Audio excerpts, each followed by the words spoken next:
For our project, we interviewed PhD student Atay. In this video, we will cover his proposal to characterize information flow in pheromone pathways and look at its applications in biotech.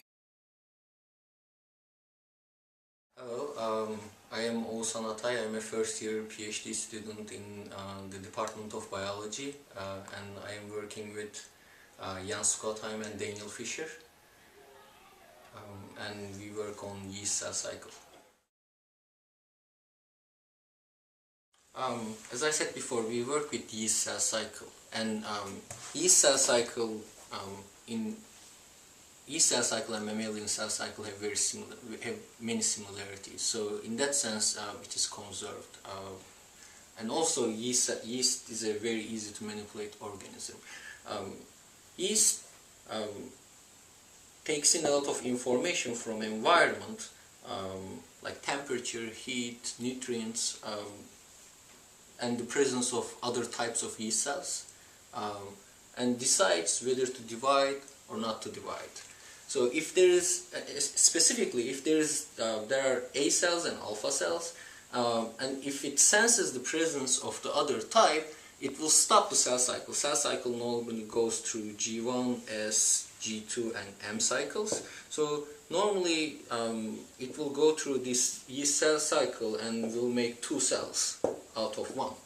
But if it senses the presence of the other type of yeast cell, it will prefer to mate and form 1 cell out of 2 cells. So this is a very opposing decision. So it will either stop this cell cycle and transition into mating pathway. So there is a division prevents mating, and mating prevents division. So we are trying to understand how this yeast cell cycle and mating pathway work. If you look at it, it is a very complicated pathway. There are a lot of arrows. And all of these arrows are works of decades of genetic studies. What we are trying to do is to get a network understanding, a system level understanding of how this is being done at the network level.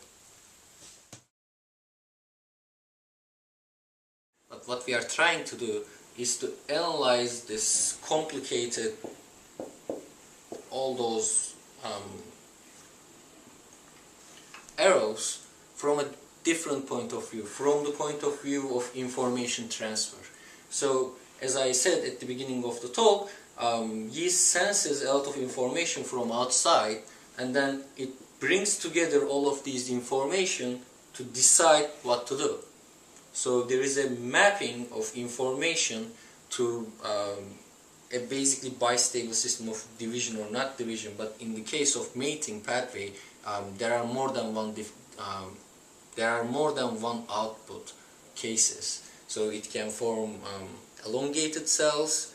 If you increase the concentration of pheromone, it can form cells that are forming schmooze. If you increase it more, you can form multiple schmooze cells.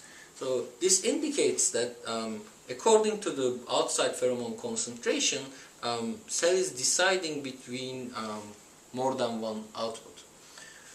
But apart from that, what we are trying to do is to, in single cell level, look at the distribution of activation of each of these nodes in the pathway, and using information theoretic metrics, characterize from which nodes the information is being relayed to the downstream components. From a biological point of view, this is already qualitatively known, because in biology there are things like master regulators that we know of. We know that, like, in a pathway, even though there are a lot of arrows, from genetic studies we know that, like, some of these nodes are more important than others. But there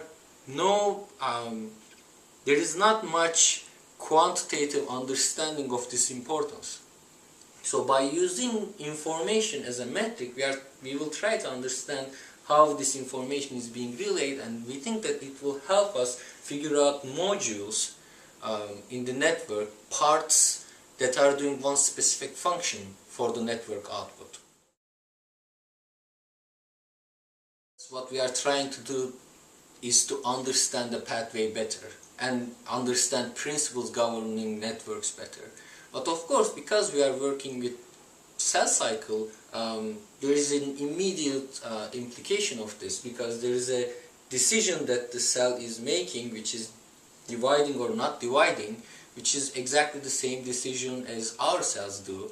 And when that decision is messed up, you get cells that divide continuously. So in a sense, a cancer cell is a cell in which this decision is not correctly being made. So if we understand this network much better, if we understand what are the main nodes of this pathway, or how can we block those pathways in cells where this decision is messed up, then we can, not we can, but other people can design drugs or cancer treatments based on this kind of information. Of course, it will take some time, but this kind of basic research allows, in the long term, I think a lot of good opportunities to solve problems that are not immediately obvious in other ways.